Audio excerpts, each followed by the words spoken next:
আজকের এই কবিতাটা জয় গোস্বামীর লেখা কবিতা প্রাক্তনকে অনুসরণ করেই লিখেছি।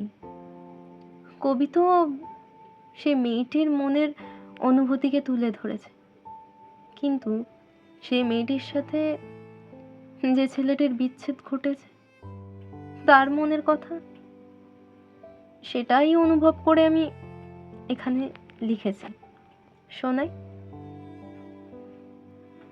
তুমি ছেড়ে যাওয়ার পর বুঝেছি সাময়িক আকর্ষণ আর অভ্যাসবশত ভালোবাসার তফাৎ। সকালটা আর আগের মতো সুন্দর লাগে না, কারণ তোমার বাসি মুখের গুড মর্নিংটাই তো মিসিং। ও, এখন আর আমি ভিজে গামছা খাটের উপর রাখি না, বাথরুমের লাইট অফ করতেও ভুলি না। একটা সময় যেগুলো তুমি হাজার বলেও শেখাতে পারোনি, আজ তোমার শূন্যতাই সেগুলো শিখিয়ে দিয়েছে। এখন আমি সময় পেলে ড্রেসিং টেবিলের আয়না মুছি, তবে আয়নায় লেগে থাকা তোমার একটা টিপও সরাতে পারি না। ওই টিপগুলোর দিকে তাকালে মনে হয় তুমি তো ঘরেই আছো। এখন আমি হালকা রঙের শার্ট পরতে ভালোবাসি, নিজে থেকে চুল আঁচড়াই। তবে অফিস থেকে সময় মতো আর ফেরা হয় না। আর কেনই বা ফিরবো? এখন তো কেউ আর আমাকে নিয়ে দুশ্চিন্তা করে না। ও, এখন আমি রান্না করতে পারি। জানি তোমার মতো অত ভালো হয় না, তবে কাজ চলে যায়।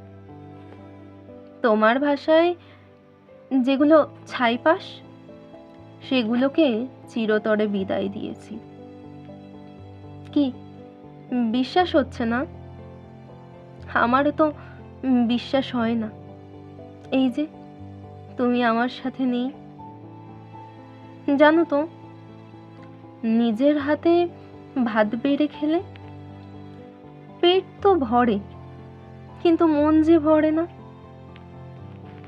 আর লোডশেডিং জীবনে ততদিনই ভালো লাগতো যে কটা দিন তুমি ভীষণ ভীষণ ভয়ে আমায় জাপটে ধরতে। আর এখন কপাল দেখো, আমার জীবন জুড়ে লোডশেডিং করে দিয়ে চলে গেছো তুমি। কতগুলো দিন হয়ে গেল তোমার কোলে মাথা রেখে নিজের অপূর্ণ ইচ্ছাগুলো ব্যক্ত করি না। ঘুমানোর সময় চুলে বিলি কেটে দেওয়ার অভ্যাসটা তোমার হয়তো চলে গেছে, কিন্তু আমি যে ওই অভ্যাসের অভাবে এখনো ভুগছি। আচ্ছা, মাঝরাত্রে দুঃস্বপ্ন দেখলে কার ঘুম ভাঙাও এখন?